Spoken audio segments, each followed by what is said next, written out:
उज्जैन को उज्जैनी के नाम से भी जाना जाता था। उज्जैनी शहर के परम प्रतापी राजा हुए थे विक्रमादित्य। विक्रमादित्य के पिता महाराज गंधर्वसेन थे और उनकी दो पत्नियां थीं। एक पत्नी के पुत्र विक्रमादित्य और दूसरी पत्नी के पुत्र थे भर्तहरि। गंधर्वसेन के बाद उज्जैन का राजपाट भर्तहरि को प्राप्त हुआ, क्योंकि भर्तहरि विक्रमादित्य के बड़े थे। राजा भर्तहरि धर्म और नीति शास्त्र के ज्ञाता थे। प्रचलित कथाओं के अनुसार भर्तहरि की दो पत्नियां थीं, लेकिन फिर भी उन्होंने तीसरा विवाह किया पिंगला से। पिंगला बहुत सुंदर थी और इसी वजह से भर्तहरि तीसरी पत्नी पर अत्यधिक मोहित हो गए थे। कथाओं के अनुसार भर्तहरि अपनी तीसरी पत्नी पिंगला पर काफी मोहित थे और वे उस पर अंधा विश्वास करते थे। राजा पत्नी मोह में अपने कर्तव्यों को भी भूल गए थे। उस समय उज्जैन में एक तपस्वी गुरु गोरखनाथ का आगमन हुआ। गोरखनाथ राजा के दरबार में पहुंचे।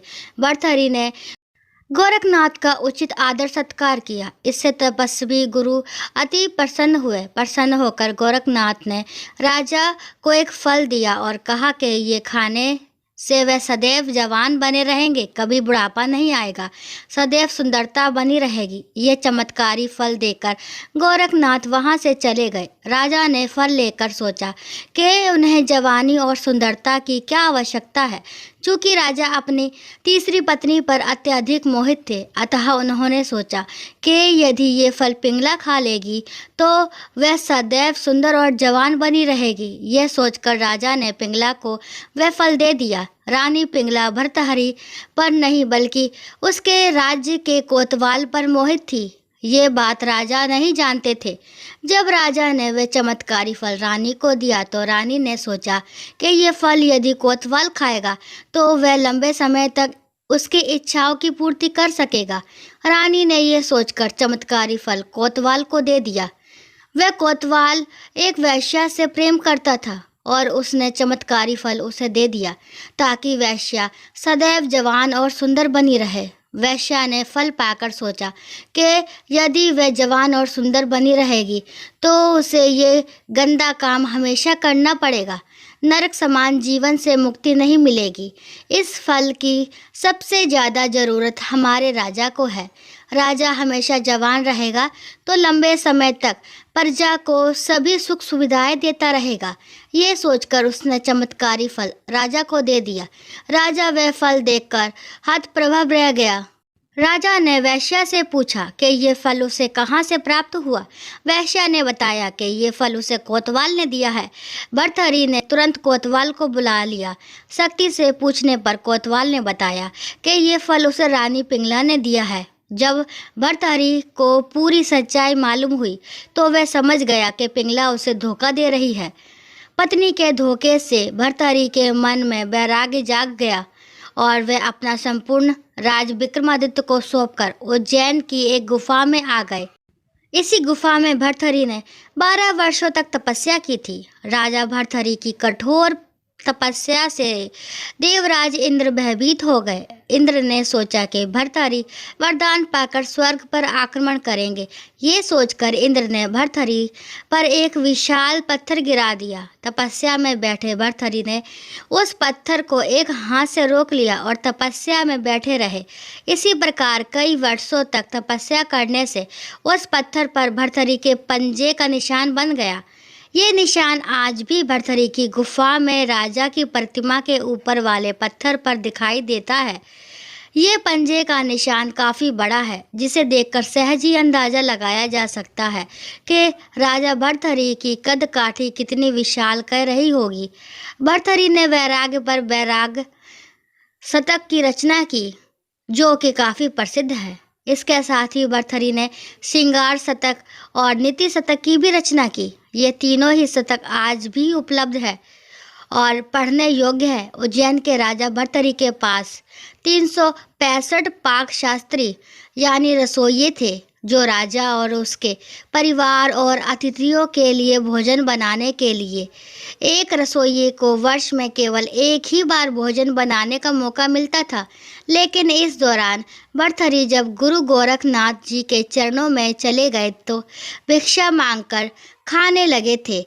एक बार गुरु गोरखनाथ जी ने अपने शिष्यों से कहा, देखो, राजा होकर भी इसने काम, क्रोध, लोभ तथा अहंकार को जीत लिया है और दृढ़ निश्चय है। शिष्यों ने कहा, गुरुजी, ये तो राज्याधिकार है। इनके यहाँ 365 तो बावर्ची रहते थे। ऐसे भोग विलास के वातावरण में से आए हुए राजा और कैसे काम, क्रोध, लोभ रहित हो गए। गुरु गोरखनाथ जी ने राजा भर्तृहरि से कहा, भर्तृहरि, जाओ भंडारे के लिए जंगल से लकड़ियां ले आओ। राजा भर्तृहरि नंगे पैर गए। जंगल से लकड़ियां एकत्रित करके सिर पर बोझ उठाकर ला रहे थे। गोरखनाथ जी ने दूसरे शिष्यों से कहा, जाओ उसको ऐसा धक्का मारो कि बोझ गिर जाए। चेले गए और ऐसा धक्का मारा कि बोझ गिर गया और भर्तृहरि गिर गए। भर्तृहरि ने बोझ उठाया, लेकिन ना चेहरे पर शिकन, ना आंखों में आग के गोले, ना होठ फड़के। गुरुजी ने चेलों से कहा, देखा, भर्तृहरि ने क्रोध को जीत लिया है। शिष्य बोले, गुरुजी, अभी तो और भी परीक्षा लेनी चाहिए। थोड़ा सा आगे जाते ही गुरुजी ने योग शक्ति से एक महल रच दिया। गोरखनाथ जी भर्तृहरि को महल दिखा रहे थे। युवतियां नाना प्रकार के व्यंजन आदि से सेवक उनका आदर सत्कार करने लगे। भर्तृहरि युवतियों को देखकर कामी भी नहीं हुए और उनके नखरों पर क्रोधित भी नहीं हुए। चलते ही गए। गोरखनाथ जी ने शिष्यों से कहा, अब तो तुम लोगों को विश्वास हो ही गया है कि भर्तृहरि काम, क्रोध, लोभ आदि को जीत लिया है। शिष्यों ने कहा, गुरुदेव, एक परीक्षा और लीजिए। गोरखनाथ जी ने कहा, अच्छा भर्तृहरि, हमारा शिष्य बनने के लिए परीक्षा से गुजरना पड़ता है। जाओ, तुमको 1 महीना मरुभूमि में नंगे पैर पैदल यात्रा करनी होगी। भर्तृहरि अपने निर्दिष्ट मार्ग पर चल पड़े। पहाड़ी इलाका लांघते लांघते राजस्थान की मरुभूमि में पहुँचे। धधकती बालू, कड़ाके की धूप, मरुभूमि में पैर रखो तो बस जल जाए।